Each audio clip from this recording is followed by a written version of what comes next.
3 days passed. Klara did not paint. She helped her father in the shop.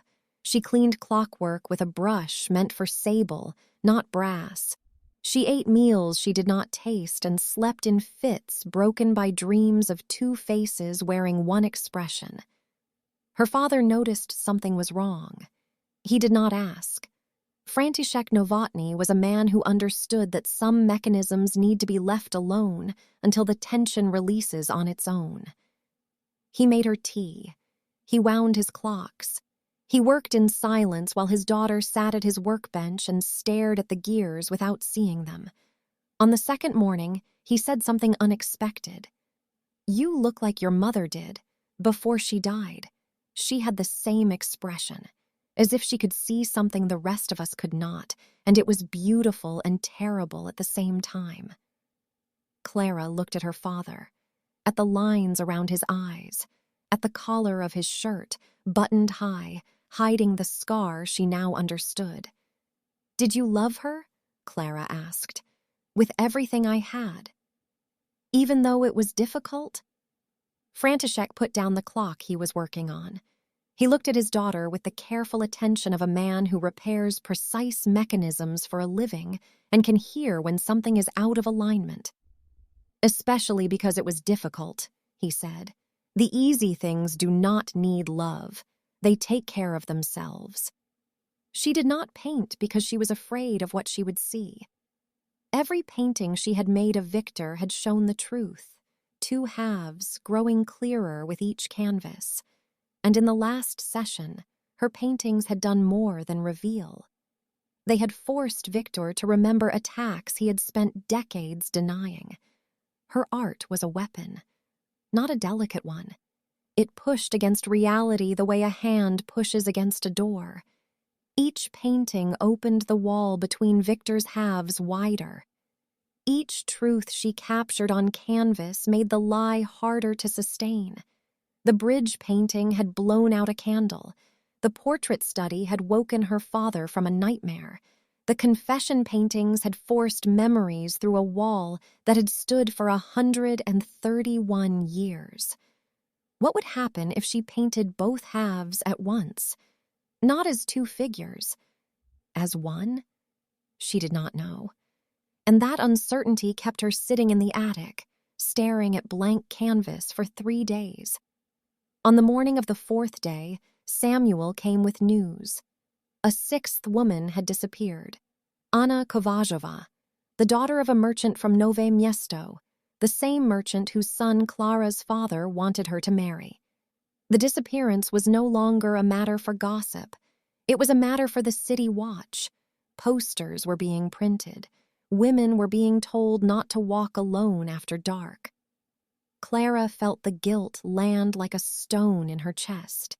3 days she had spent in the attic, not painting, not going to Viktor, while the wall between his halves continued to crumble. Her confessional paintings had thinned the barrier. Her absence had removed the only presence that kept the predator in check. She thought of Viktor in the gallery, the blackouts he had described, the mud on his shoes, the hours he could not account for. The wall so thin now that the other half was acting while Viktor was still awake. She picked up her coat. "Where are you going?" her father asked. "To finish a painting," she said. He looked at her for a moment. Then he nodded, the way a clockmaker nods when a mechanism finally begins to tick. She found Viktor in the gallery. He had not left.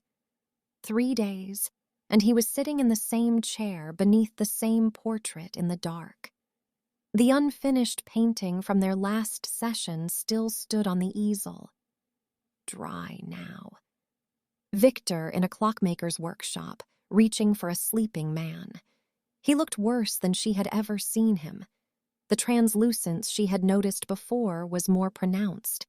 His edges blurred in the candlelight, as if the boundary between Viktor and the air was failing. The wall between his halves was crumbling, and it showed in his body like cracks in plaster. "You came back," he said. "Anna Kovařová is missing." Viktor closed his eyes. His hands gripped the arms of the chair hard enough that the wood creaked. When? Night before last. Viktor opened his eyes. He did not look at her. He looked at his own hands, as if they belonged to someone else. I lost time again, he said. His voice was quiet. Stripped. I closed my eyes in this chair. When I woke, I was standing in the courtyard. My hands had dirt under the nails. My coat was torn. There was river mud on my boots, the same as before. Kampa mud. He held up his hands.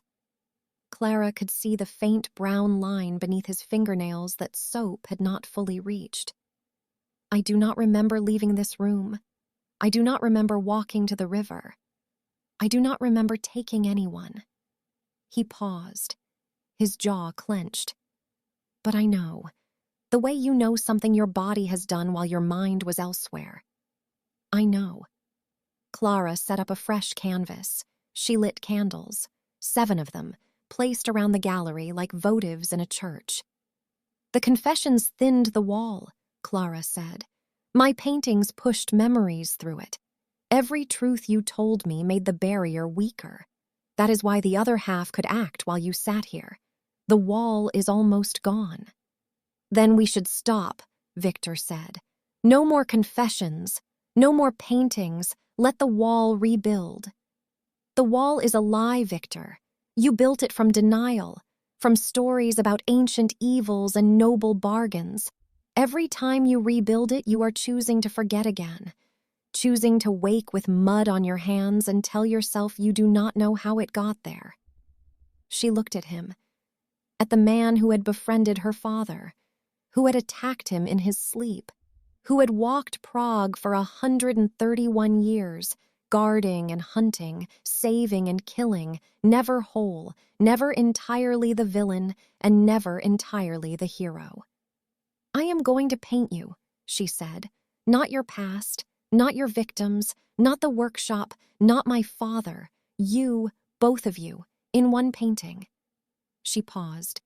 And you need to let it happen, because Anna is in a cellar somewhere and the only way to find her is if you can remember where your other half took her. She painted for 3 hours. Viktor sat in the chair. He did not speak. He breathed slowly, the deliberate breathing of a man holding something closed by force of will. Klara painted what she saw, not what she wished to see, not what she hoped was true, what was actually in front of her. A man in a chair holding himself together with the last fragments of a wall that was turning to dust. She painted his exhaustion. The 131 years of walking the same streets, guarding a city that did not know it was being guarded. She painted the lines around his eyes that were not age, but accumulated sadness. She painted the hands that had held his daughter's body, and his friend's blood, and the railing of a bridge where a woman had pressed his cold fingers to her warm cheek.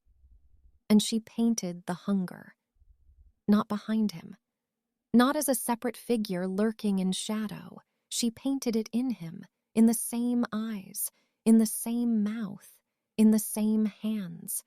She painted the hunger the way she painted shadows, with depth, with weight, with the unblinking honesty of someone who had never learned to look away from what was true. She did not separate them. For the first time, she painted them as one thing, because they were one thing. They had always been one thing. The century of pretending otherwise was the lie, and her art did not permit lies. As she painted, the candles began to respond. One by one, their flames bent toward the canvas, as if drawn by a gravity that lived in the paint. The air in the gallery grew dense, cold, charged with the same pressure Klara had felt when her bridge painting blew out the candle on her work table. But this was stronger, much stronger. The pressure was not in the room, it was in Viktor. Viktor's body went rigid.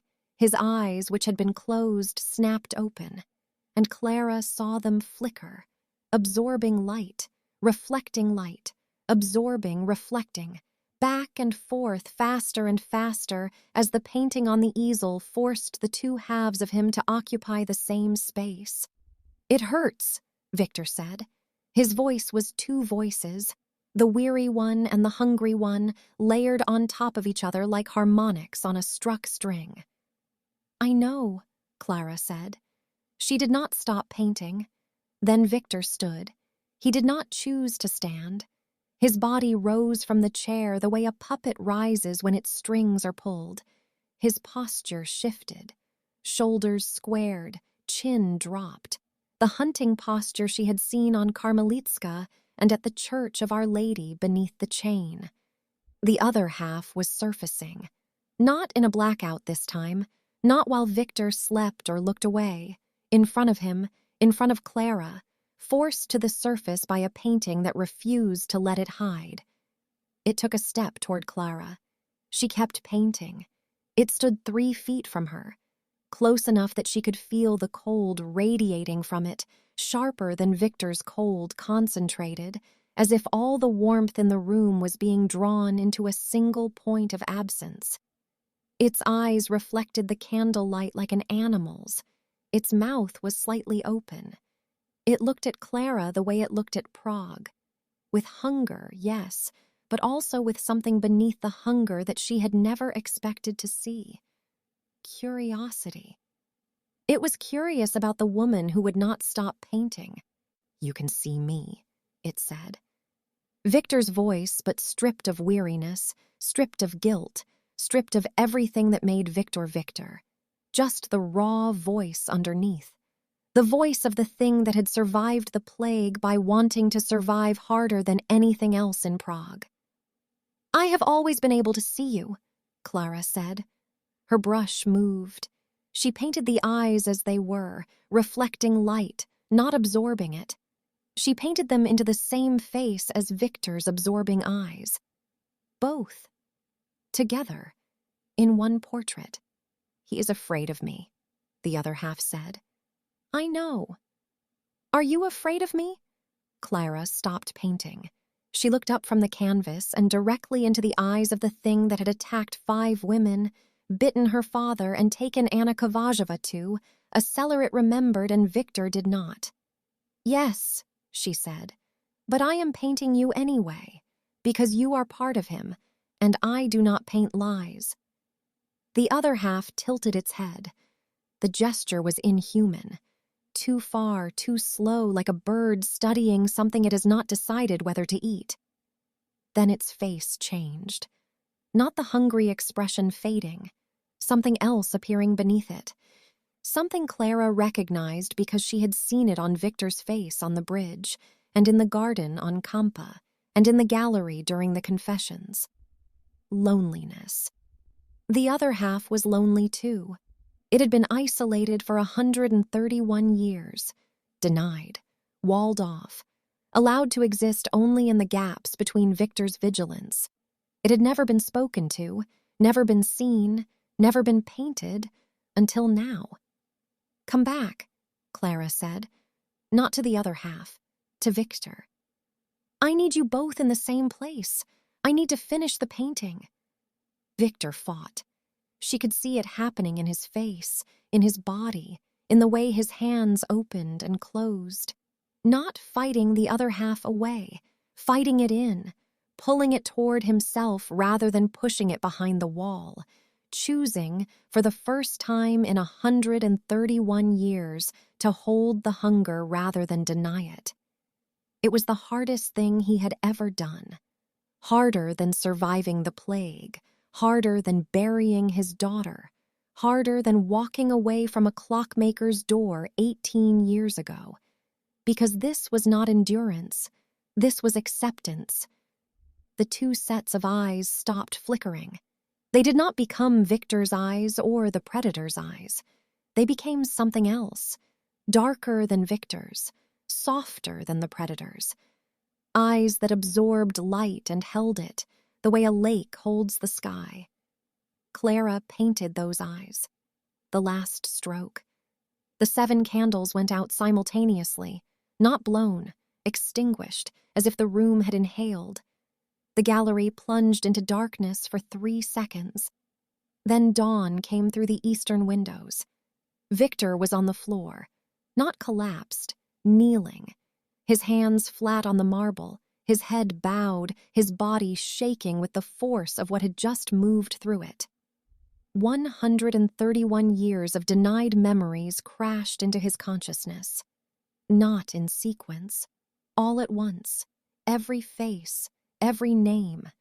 Every night the other half had walked while Viktor slept.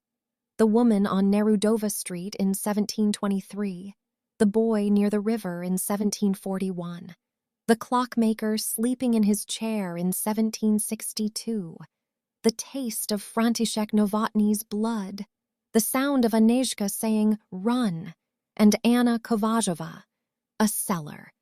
Beneath the old mill on Kampa Island, the dark half had carried her there 2 nights ago, down stone steps slick with river damp, through a door that had not been opened in decades.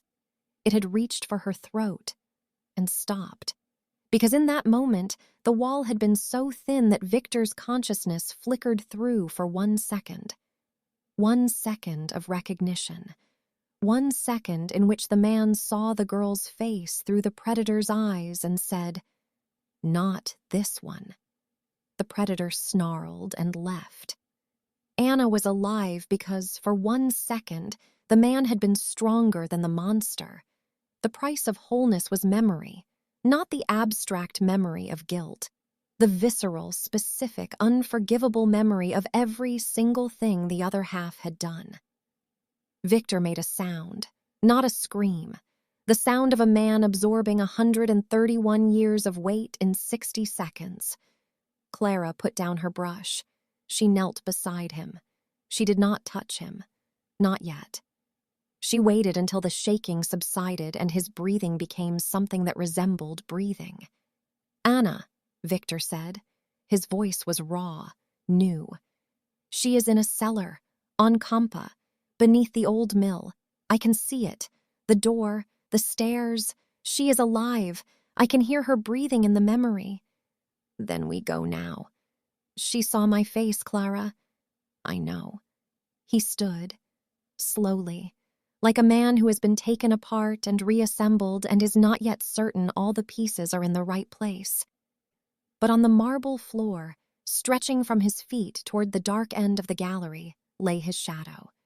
Thin, faint, trembling like a living thing that did not yet trust its freedom, but present, visible.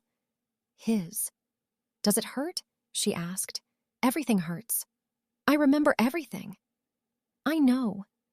She reached for his hand, not the way she had pressed his hand to her cheek on the bridge, driven by impulse and adrenaline, deliberately, slowly, giving him time to pull away. He did not pull away. He took her hand. His fingers were cold, the way they had always been cold, the way they would always be cold. But his grip was different, steadier, present. The grip of a man who is holding on to something because he has chosen to hold on, not because he is afraid to let go. "We need to find Anna," Klara said. "I know where she is. I remember." "Then we go. Together." They walked through Prague in the early morning. The city was waking. Bakers lighting ovens, servants drawing water. The ordinary machinery of a world that did not know what had changed in a gallery on Hradčany while it slept. They walked close together, and on the cobblestones behind them, in the thin November light, 2 shadows moved in step. One hers, one his. Viktor led her past the great wheel where they had met on their second night, past the canal, around the back of the mill where the foundation stones met the riverbank. There, half hidden by ivy and decades of neglect, a wooden door set into the stone, old iron hinges, orange with rust. He lifted the latch. The door opened inward. Stone steps descended into darkness. The air that rose from below was cold, damp. It smelled of river mud and old mortar and something else, something living. They went down. 12 steps. The walls were wet. The ceiling was low enough that Viktor had to bow his head. At the bottom, a narrow passage, and at the end of the passage, another door. This one newer. The wood was not rotten. The hinges had been oiled. Viktor stopped at the second door. His hand was shaking. "I can hear her," he whispered. Klara listened, and she heard it too. Breathing. Faint, ragged, but steady. Viktor lifted the latch. The door opened. Anna Kovařová was huddled in the corner of the cellar. Thin, pale, alive. She had been there 2 days. Her dress was torn at the hem. Her hands were scraped from feeling the walls in the dark. The lantern light fell on Viktor's face. Anna looked up, and she screamed. Not a word, not his name, just a sound. Pure recognition and pure terror compressed into a single note that echoed off the stone walls and died in the passage behind them. Klara moved. She stepped between Viktor and Anna. She put her body between the girl and the man. She knelt on the cold stone beside Anna and took the girl's shaking hands. "You are safe. We are here to take you home." Anna stared past Klara at the face in the doorway. Her voice was hoarse, cracked from 2 days without water. "That is him. That is the face." Klara did not look away from the girl. "I know." Viktor stood in the doorway. He did not enter. He could not. Not because of the door, because of the look on Anna's face. He was seeing, for the first time, what his other half looked like through the eyes of someone it had hunted. Not the memory of it, not the guilt of it, the living, breathing reality of a girl who recognized the face above her in the dark. They got Anna out. Viktor carried her up the stairs because she could not walk. She flinched every time she looked at his face. He carried her anyway. 12 steps. The girl rigid in his arms, turning her head away from him, pressing her cheek against his shoulder so she would not have to see. Outside, in the morning light, Viktor set Anna down on the cobblestones by the mill. She pulled away from him the moment her feet touched the ground. Klara took off her own coat and wrapped it around the girl's shoulders. Viktor stood apart. His shadow, thin and new, fell on the wet stones beside him. Klara looked at him. He looked at her. Between them, a girl who knew his face. This was the cost. Not memory, not pain. This, being known by someone who has every reason to be afraid of you. Prague woke around them. Church bells, cartwheels, the ordinary sounds of a city that did not know what had happened beneath its streets. Viktor's shadow trembled on the wet cobblestones, thin as a new scar. Some truths cannot be unseen. Some shadows cannot be fully given back. She looked at him, and the only thing she wanted in this world was to kiss the mouth that had bitten her father. For 22 years, Klara Novotná had always known who she was. She had always known what to do. She did not know what to do now. She did not know what she was becoming.